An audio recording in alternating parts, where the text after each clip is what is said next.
Hello and welcome to the Record Rangers podcast. I'm Fraser Wilson and I'm pleased to say I'm joined today by Record Sports Light Blues correspondent-in-chief Andy Newport, hopefully thawed out for last night's 2-0 win over Aberdeen at a Baltic Ibrox. And also joining us today is Douglas Dickie from the Scottish Express, who is also a Rangers season ticket holder and who's here to give us a fan's eye view. Lads, let's start right there. And you're both at Ibrox last night. Andy, in a professional capacity, I see today Danny Rohl has described the win over the Dons as a statement victory on the season. It saw them leapfrog Celtic into second place, albeit having played the game more. Look, I love the bullish nature of his comments. Do you go along with that? You were at the game. Do you go along with his statement victory claim?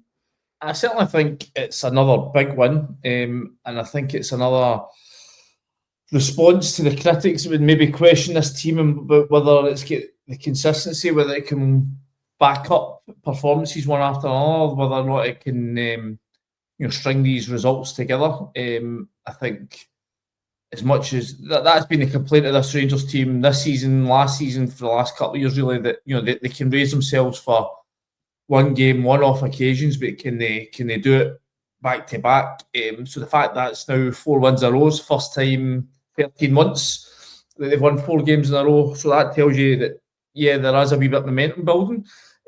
Again, I think I'm going to reserve judgment until this weekend's game up at Pittodrie, the second leg of this sort of double header, before I really decide whether or not I think Rangers are banging this title race or not. I still think without, as the squad as it is, I don't think it's strong enough. But I think if Danny Rohl can take this team up to Pittodrie, get a win there in that sort of hostile environment, having been to Celtic Park, having been to Easter Road, and got results, then I think you'd be well within the Rangers fans well within their rights to say that this is a team that can challenge. I still think they're going to need 2, 3, probably 4 signings to go the distance. I still think there's major question marks over, especially the spine of the team, left back too. But listen, I think Danny Rohl's done more than could possibly expected with him, with the squad that he inherited when he walked in. What was it, 10, 11 weeks ago? I mean, at that point, Rangers looked dead and buried, and they're now very much alive and kicking as it is. That's true. Douglas, you're watching it for further back in the stand. Andy mentions the spine of the team there, but Connor Barron with two assists against his old side, he'll certainly have enjoyed that last night. Big week for Diomande as well, after coming off the bench in Old Firm and helping spark that comeback. And a lot of plaudits for Nico Raskin, not least from the manager himself. I mean, do you think this midfield now is close to hitting top gear? Do you think Danny Rohl has found his perfect 3 for balance in the middle of the park there? It's funny, Fraser, because I thought I was going to have an aneurysm on Saturday watching Connor Barron hit corners, and even at Tynecastle, he get put on them, I think, for the first time at Tynecastle, and it felt like Hearts were more likely to score from one of our corners than we were, and yet, full credit to him. We're struggling to get it clear of the 6-yard box. Saturday at Park. I mean, there was one where he just passed the ball to the Celtic player on the edge of the. It was totally bizarre. I've been quite critical of Connor Barron, not through his lack of effort. I don't think you could ever criticise Connor Barron's lack of effort. I just don't know if he's really the quality that we need to kind of maintain a title challenge. But what I will say is, if the other guys in the team had the attitude of Connor Barron, we probably wouldn't have been in the position we were in, 6 or 7 weeks ago, or 3 or 4 months ago. Raskin is another player I've been really critical of this season. He had a kind of face-off with Russell Martin, and we had a lot of talk from his camp about how much he loves it here and whatnot, and yet he wasn't really playing like a guy who looked like he loved it that much. And Diomande again, I think coming on Saturday, I'm not quite sure it was the tactical inspiration that people have kind of made it out to be. Everyone around about me on Saturday was kind of saying we need to bring on Diomande for Asgard at half time. It was a pretty obvious substitution. I think it was more the tactical. Yeah, the tweet. Exactly. It definitely kept off. Yeah, the supply and Johnny Kenny. I mean, I just thought Celtic had it so easy in terms of getting the ball from any area of the park, getting it into the players, the number 10s, and around the Rangers box. Whereas the second half, with Diomande coming in there, going to that sort of flatter shape, all of a sudden Celtic couldn't get the supply in. So I'm going to stick up for Danny Rohl a wee bit in that sense. No. I mean, it might have been obvious, but you can't argue with impact that it had. It done the job. Absolutely. But what I thought Rohl's biggest impact was the team looked like rabbits in the headlights in the first half at Parkhead. It was more a mental, mentally, obviously getting them in a much better place, and we were much braver, on the ball and off the ball. I thought in the first half we were just, petrified of getting caught by that ball over the top. Interestingly, we did actually get caught with a few balls over the top last night as well. Thankfully, Aberdeen's, I think it was their number 14, had, well, let's be kind and say that he had an off night. But the thing that I noticed last night is, round about me, guys I hadn't seen all season back in their seat, or hadn't seen, since September, back in their seat. Slack passes weren't, pounced upon immediately. I think the one thing Danny Rohl's doing well is he's building a rapport between the squad and the support that wasn't there a few months ago. Typified probably in the transformation in Chermiti, who now is his own song, who's getting cheered round the park. I mean, it's not too long ago in my group chat I described him as our worst signing ever by a mile. He's going the right way to make me eat humble pie. Obviously, as fans, we can be a bit more emotional in the moment. Andy might be a bit more, he's probably been a bit more considered in his words about him over the past few months. But I actually thought his all-round performance last night was his best in a Rangers shirt. Obviously, he gets the plaudits for the goals on Saturday, which were great. But I thought the way he held up the ball, it just stuck to him constantly last night, which is something that hadn't been happening. I think his effort had been in question before, and I don't think you could have had that argument last night. And I actually thought him coming off after 55 minutes disrupted the team. I think Danny Rohl's got a wee tendency. He makes a lot of changes around about the 60-minute mark. He's obviously got to manage players' minutes, but we've seen it against St Mirren. What's that? Sorry. Mark Warburton-esque, was he? Yeah. But I think you've seen it. You've seen it against Hibs, and you've seen it against St Mirren, and we've seen it again against Aberdeen. Very similar performances at Ibrox, where we've been ahead and then we've made changes quite early on. Most managers, Walter Smith, I think, might have kept the team the same until about the 80th minute last night. I'm maybe not saying that, but 55. Well, I'm not so sure Walter would have given head to the physios and the sports scientists giving their red butter. I think obviously John Suter likes having to be very careful with his minutes after a wee spell out injured. So, but we do get a bit disjointed when we make these changes. Yeah. I think Danny Rohl then actually alluded to it after the game when he said we need to get better when we bring on substitutions. I noticed that as well. Yeah, I think Andy got it spot on earlier. I think we're still 3 or 4 players away from being real title contenders. I think if we were to win on Sunday, I might consider believing that we could win the league. But I think we need starters in. I think we need guys who are going to come in and hit the ground running. If we can get through Sunday, we've got a wee 2-week period. You've got Annan in the cup, which should take care of itself. Touchwood. You've got a European dead rubber, effectively. We need to get some guys in. I thought we might have seen some new faces by now, actually, and I think Danny Rohl alluded to that last night, that he recognises that he needs to strengthen not just this squad, but probably the first 11 if we are going to be realistic, title contenders. I don't think there's any doubt about that. I think Rangers, last thing they need is more guys to come in and sit on the bench. They need the guys that are not just going to come in and be starters, but they need to improve the starting 11 by a margin. You need, it's not just bringing in somebody else that's going to be marginally better than Mohamed Diomande or marginally better than Jayden Magoma. I need the guys that are going to take this team on, by a distance, because these guys, Rangers have been getting by, really. I mean, you think about it, as much as Danny Rohl's done remarkably well, there are games where you sit there and you wonder, God, how did they get through that? I mean, Old Firm game's only one of them, okay, it's 1-0 at half time. I mean, I must feel sitting at the game at Celtic Park with the frenzy of the crowd round about it. I did feel that Rangers were lucky not to be going 4-0 down. Having watched the highlights back, maybe not quite as bad as that, but you conceivably could have been 3-0 down at half time had it not been for Jack Butland. He makes another couple of cracking saves in the second half.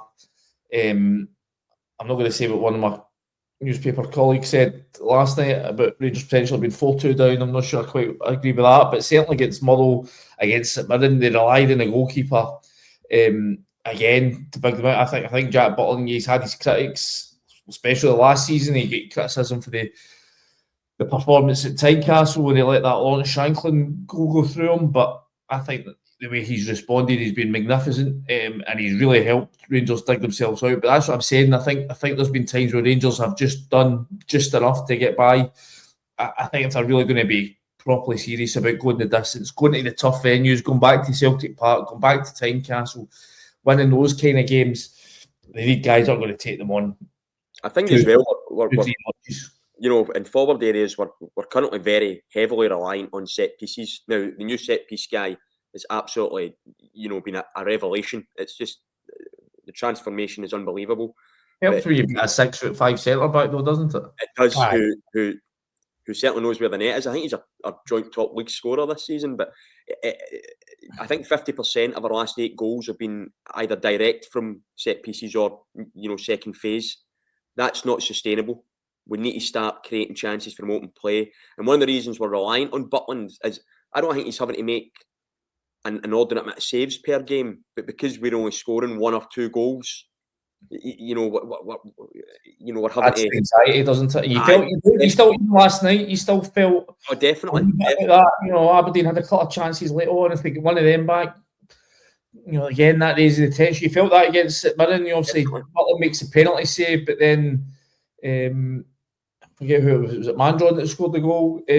Gets up one back, and again in the last 2-3 minutes, it's a bit hear 'em, scare 'em, especially when Rangers don't take the chances in the breakaway. You think of that Motherwell game, again, chances to bury the game, they don't take it. So, these are, Douglas is absolutely right. I mean, they don't look threatening enough to be,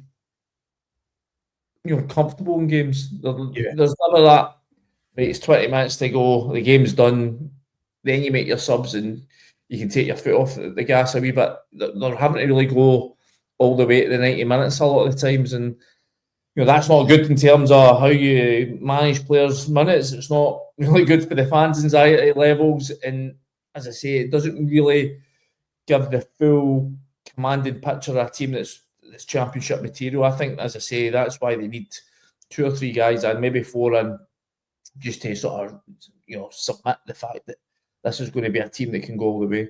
Aye, Andy, we will come on to the transfers very soon. I just want a couple of points we've covered there a wee bit more deeply with you, because I go back to that game I covered with you at Rugby Park at the start of December, and I thought everything you said there, I noticed that night that even though Rangers ran out 3-0 winners, they didn't seem to be in control of the game till the 3rd goal went in, and a lot of that just came from giving up too many chances. Now, Fernandez, great in one box, as we've already said. To me, still looks dead lackadaisical at the back, and that's sort of spreading through the team. You're right, Aberdeen could have gone in level at half-time last night if Kenan Bilalovic had his shooting boots on. How concerning is that with a big guy, especially with Giga and Cornelius still to come back in the second part of this season? Do you think Fernandez is now a nailed-on starter for the rest of the season? I do. I think he's he's certainly a better option than Giga. I don't think there's any doubt about that. Giga, he's obviously went up to AFCON, not played a single minute. Now due back after his team Burkina Faso got turfed out by Ivory Coast last night, 3-0 defeat. I'm not too sure many Rangers fans will be all that bothered about seeing him come back. In fact, judging by the sort of rumoured money Rangers having to pay from Wolves, when he's on something in the region of £70,000 a week, I think most would be happy just to send them back to Molyneux, frankly. I think he's ahead of them. Cornelius certainly gives you more experience, gives you balance with the left. In fact, he's left-sided. But Fernandez, yeah, he's raw. I mean, there's no doubt about that. There's no doubt that he's not quite all the time switched on in terms of that spotting danger, sniffing where the opportunities are going to come. And I think there's definitely something there to work with. I think he's improved already in the short time that he's had this sort of run in the first team. He does make, in fairness to him, he makes 2 great blocks late on yesterday, especially one we had to sort of stretch it and dive in.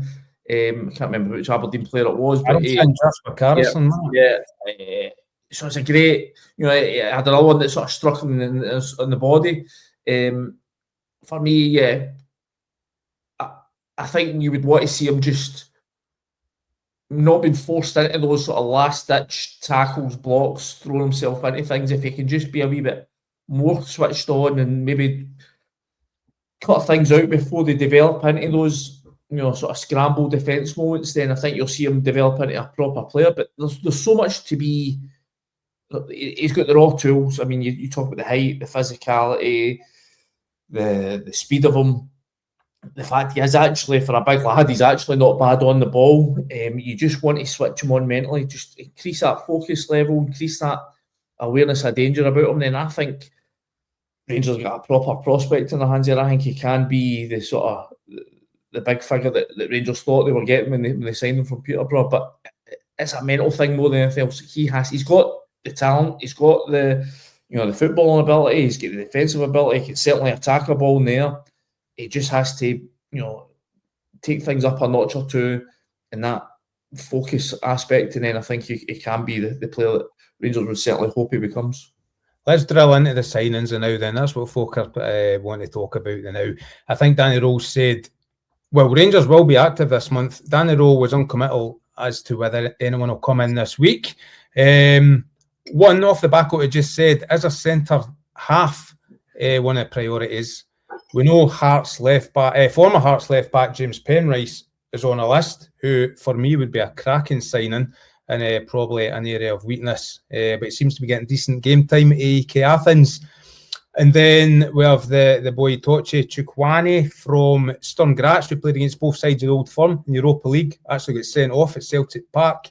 And the Danish midfielder Silas Andersen for BK Häcken, also linked with Rangers. And they bring us up to date a wee bit with some transfer chat, would you? Certainly on Andersen, he's a player that the club know about, that they admire. He's on their list of, shall we say, a short list of targets, but certainly not been any contact, not been any movement yet. I'm not sure if that's an imminent one. The Sturm Graz lad, I'm not too sure. I'll have to try to track that out with the club today. Not yet hear back, but obviously the reports are that there are talks underway with his Austrian club. And as for Penrice, a bit like Andersen, he's somebody they admire. I know there has been talk of a bid being submitted from the sort of Greek end that was rejected, but again, my information was that while they were interested in him, it wasn't something that would likely be imminent, so we'll need to see him. Obviously, I think there's Rubens, I think it is, Rubens from Westerlo in Belgium. He's coached by Issam Chirai, the old Philippe Clement's old assistant this season. There's also an interest in him, but again, not quite sure if there's been any contact made there yet, but he is definitely on the list of people that we are watching and keeping an eye on. And those float your boat, Douglas. Definitely James Penrice is a player that we know well and somebody I really rated at Hearts last season. Hit the ground running. Low bar at Tynecastle last season, but probably their best outfield performer, certainly. Where would you be prioritising this month? I think Penrice, if the money's right, I think we desperately need a left back, some competition there. McComa's done all right, but I think teams are targeting him. I think Celtic targeted him on Saturday in the first half and got a lot of joy out of it. He's not maybe physically the most imposing. He's still a young boy who I don't think I've ever played this amount of football in a relatively short space of time. I think we do need a left back in. I mean, in all honesty, how many players do I think we need? 11. Let's start with that. But I think, from a priority point of view, centre half, yeah. Fernandez is a player who passes. I know some people can be dismissive of stats, but he certainly passes the stats test, but he doesn't always pass the eye test. Against St Mirren, a mate of mine sent me his the statistical analysis of the performance, and it was a lot better than I remembered it at the time. I remember taking a few swinging misses at the ball, which had heart in the mouth moments. So centre half, and I think this, I'm a great believer in, if you shore up the spine of your team as well. So another central midfielder. I think we could do another striker. Straight through the spine they need, doesn't it? They need a centre forward, a commanding centre back. Yeah. And just a reliable quality in the middle of the park. And that listen, I'm reliable and Bob, that is the areas that they're targeting. They want to build, that spine of their team has sagged repeatedly at times this season. As they even look at the game on Saturday at Parkhead, when the striker's not holding the ball up, Chermiti didn't really do in the early stages, much better in the second half. If they don't have that commanding figure in the central of the centre of the park, and if the defence is creaking, in which I actually got. So I think they realise that is the area that needs to be beefed up. But if they do that, as I said earlier on, then I think that would see, and I say they've got to be successful signings. We know what Rangers getting the guys in is one thing, but them actually playing a part and being, big performance is another thing. We know what Rangers' recent success rate with transfers has been very poor. It's such a hard window as well, Andy, isn't it? This is why. I mean, I think we heard we've all spoken to fans that would have thought, we need. I was saying 6, 7, 8, 9, 10, 11 guys in. It's just it's hard to do. It's hard to get 2 guys in. I can't remember Rangers signing more than 2 or 3 guys in a January window for a long time. It's such a teams are so reluctant to give away their better performers. You don't really want to be taking gambles on guys that aren't playing much because there's such a busy schedule. You need these guys to come in and hit the ground running now. You don't have time for them to take a month or 2 to find their feet, to get up to fitness, to get up to form. Rangers need guys coming in that can make an impact yesterday, never mind tomorrow. So, Douglas is absolutely right. But if they can get 2 or 3, Danny Rohl would be delighted with 4 guys in, then I think you've got to, and they can get a result on the weekend and Sunday up at Pittodrie, then I think you've got to say that they are right in the middle of this title race, bang in it. Oh, right, there's the link I was looking for, Andy. Great, mate. You must have read my mind. Douglas, let's start with yourself, right? This season's been a box of frogs and it's absolutely brilliant. I think the top 5, Hibs have sneaked in within 10 points to top spot. So let's call it a 5-way race for the title just through the halfway stage, right? This is brilliant. This is better than English Premiership. Give me this any day of the week. Massive changes again at Celtic this week. It's hard. You can't ignore that. Hearts are 6 points ahead of Celtic, 3 points ahead of Rangers now with a game in hand. Motherwell and Hibs breathing down everyone's neck. How much does what's happened at Celtic this week change the dynamic? Rangers will say they're not paying attention to it. It doesn't change their mode of travel or anything, but you can't ignore it. In your opinion, as a punter, how big a dunt is that Celtic have got rid of the flop that's Wilfried Nancy and replaced him with the tried and tested Martin O'Neill? Well, I've got to say, I thought Wilfried Nancy deserved more time in the job. I think Celtic have acted too quickly to get rid of him. But no, seriously, O'Neill, I think, will improve them. I think there's, the feeling is there's a bit of a myth is built up about those 8 games he was in charge with. I think they get lucky quite a few times. I don't think they played great. What I think he'll do is I think he'll get more out of their, more effort. Celtic chucked it on Saturday at 2-1. Celtic absolutely chucked it, which is something that we've not seen for quite a while, certainly since probably the COVID season. What I wonder is, are the Celtic board, how much money can you give a guy who's only going to be here until May? So, how much... What is if they're going to give it to anybody, especially after the disaster in the summer and they've got a point to prove, then it will be Martin O'Neill, surely.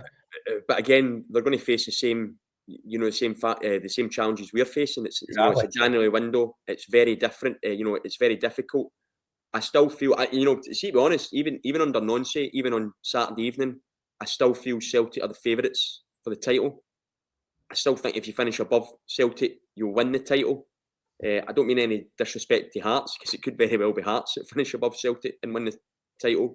I think it's very much don't know if it's quite a 5-horse race yet, but I think there's definitely certainly three. Motherwell and Hibs may get surprises, and I think Hearts are obviously right. And I still feel right now we're the third favourites. The little horse. I think it was Mourinho used to call Chelsea the little horse when it was a three-way. That season, it was a three-way tie between them, Man City and Liverpool. They did actually finish third, mind you, so maybe I shouldn't be kind of saying that. I still feel as things stand, that might be different come the end of the month. A few people kept saying, if we can get to January and make a few signings, for me, you've got to get to February, because again, January signings tend to get done quite late in the window, because as Andy says, teams don't want to let go of their players. But I think we've got a real opportunity after Sunday. I mean, Sunday's going to be a completely different game for last night. Aberdeen were pitiful last night, but Pittodrie, a place we've struggled before. I think we could do with a win. What I would say is this season draws maybe aren't as fatal as they've been in previous seasons. Because I think Celtic and Hearts are going to drop points. Motherwell and Hibs as well drop points in the running if we're including them. But it would be huge. It would be absolutely huge to get 3 points on Sunday, and then I think you've got that 2 weeks. You've got the opportunity to bring guys in, get them bedded in, get them some game time. Against Annan in the European game, which, let's face it, dead rubber. I know we're not technically out, but let's be honest here, we are out, and then you can start again. With Dundee towards the end of the month. Then we've got Hearts, obviously, huge game. Hearts have beaten, won 4 games against Old Firm this season. Can that continue? Can they maintain that? So as things stand right now, I don't think we'll win the league. If you're to push me, I think we can if we get the signings right. I'm not overly concerned about O'Neill, if I'm being honest. That may yet come back to bite me on the bum. But I just don't think Celtic have got a very good squad or a very good team. But I still ultimately think they've got guys who've been here, they've been over the course before, and I think that makes them favourites, regardless of who is going to be in charge of them. Fraser, I would just say that I think, I think there's an acknowledgement from the board, having speaking to people at the club, from the new owners. There was an acknowledgement that they really messed up in the summer. They messed up with Kevin Thelwell. They messed up with Russell Martin. And there's an acknowledgement that they have to basically fix the mess that they have made. Now, bringing in Danny Rohl has undoubtedly gone a long way to repairing the damage that they did and to repairing their own relations and their own standing with the fans. But I think what they have to do now, given the frankly incredible job that Danny Rohl has done, is they can't allow the opportunity that he has given them, because they were, I think, without him coming in, they were dead and buried as far as this year's title race was concerned. They now have to back him. They have to give him the tools to finish the job that he has started. So I think that puts a wee bit of pressure on them. I'm not saying it's something that they can't live up to, but I think there's now a demand from the fans. This isn't now just a job about looking ahead to next season. There's an opportunity there that didn't exist 10 weeks ago, 11 weeks ago. Talking about 13 points behind Hearts, 8 points behind Celtic. They were sitting 6th when Danny Rohl came in. They're now second, 3 points off the top. Okay, they play the game more than Hearts, but if they get a result this weekend, as I said, there's a title to win there, and I think that is why there's an opportunity there that the board cannot afford to let slip. Certainly, well, not let slip, but they have to maximise that opportunity, and that means backing Danny Rohl this month and giving him the 2, 3, maybe 4 signings that he's after. Right, I get what you're saying there, Andy, right? But Douglas has given us his Dickie odds at this stage of the season on his 1, 2, 3, right? He's put his neck in the line. As host, I genuinely feel, and I genuinely believe this anyway, it's a 3-way tie for me right now. Hearts have the lead, the points in the bag, and have strengthened already. Celtic have the know-how, and Rangers out of the 3 have the best momentum. I genuinely think it's a 3-way tie at the moment. As we stand after 21 games, Andy, who's your favourite? Who's your 1, 2, 3? Thanks for that hospital pass, Fraser. I'm gonna have skills on my backside like you are sitting there. Hey, man, I'm alive, you're not. I mean, listen, you can't possibly tell right now, because I think we've all said for a number of weeks that January was going to be crucial. As you say, that Hearts have already got a couple of boys in the door. The Dutch lad, Jordi Altena. So yeah, I thought he looked terrific at left back. Right back at the weekend. He also gets the cross in for Halkett's winner against Livingston. He looked like a really accomplished player. Looks like he's just slotted right into Derek McInnes's team. Back to Oriam, actually. Apparently, Chesnikov's tearing up training already, and that. So I mean, that's what I'm saying. I mean, who knows what level of player Rangers and Celtic can bring in? It's going to be really, really interesting to see. Fascinating to see what Celtic do. Obviously, Paul Tisdale leaving along with Nancy, and I think Martin O'Neill was saying yesterday it's going to be him and Sean Maloney that take charge of the recruitment now. I mean, are we going to see them get out and sign in a big 6 foot plus centre forward and sort of going back to that O'Neill style of old, and just that, having a team just full of sort of giants playing that way? That's not been Celtic's sort of identity for a long time. Maloney was identifying those giants. True enough. But it's going to be fascinating. Listen, I'll reserve judgment until Sunday. If Rangers get a result there, I think they're in with a sniff. But I think the real decider will be January. Come January 31st, if Rangers will get 4 guys in, I think they're in it. I think if they don't get the kind of numbers that Danny Rohl's looking for, I can see them come up short. Yeah. Just a quick one on Sunday then, lads. Total different kettle of fish to last night. Aberdeen at Pittodrie and everything that goes with that fixture. It's going to be more competitive. You can be pretty sure of that. I think it's 4 visits without a win now for Rangers. Am I right in saying December 2022 that the last one up there? Did they change much from the starting lineup last night? I'll come to you first, Douglas. Did you change much that starting lineup, and do you expect them to get another 3 points? No, I wouldn't be making changes. If we're able to play that same team that done so well in that second half against Celtic as well, in that kind of early part of the second half, I think it looked solid enough last night. I think we can go up there. I mean, I'm going to say Aberdeen. I said it earlier. Aberdeen were so poor last night. I'm expecting some sort of reaction from them on Sunday. We know, obviously, going up to Pittodrie. I was there that night in 2022, and even then, with relying 2 goals in injury time to win the match, we were losing in the 90th minute. Oh, Scott Arfield. Yeah. So I think it's going to be a really, really tough game. But I kind of agree with Andy in the sense that I don't think a draw is the worst result in the world, but I think for us to keep that momentum, to keep that bond that's starting to form between players and fans, we really need to go up there and get 3 points.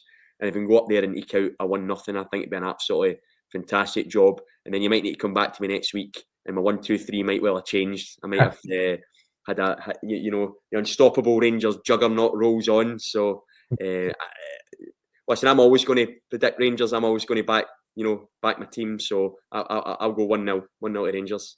And any surprises up your sleeve for Sunday, or is it more of the same? The only one I could possibly see being changed, and it seems ridiculous to say this given how much of a stalwart he's been, is Tavernier coming out and Dujon Sterling going back in.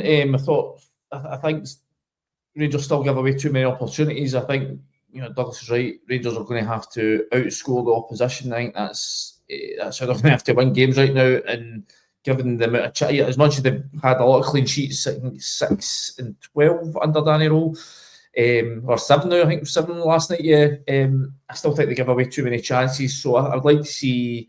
I think Dujon Sterling, if he comes back in, I think he just provides a more solid look about them. So yeah, if they can get, I'm unsure about it. It's so difficult to tell with Aberdeen with the caretaker with Peter leaving being in there. But listen, judging if they play like they did last night, then Rangers should win. They should win, but who knows if they'll play like they did last night. Yeah. Brilliant. Okay, lads, thanks very much. Thanks for joining us this week, folks. Don't forget, you can catch us on Apple Podcasts, Spotify, and all your usual podcast outlets. And for all the latest breaking news, keep up to date at dailyrecord.co.uk. That's it from us for another week. Thanks for joining us, and see you probably same time next week. Sure, gents.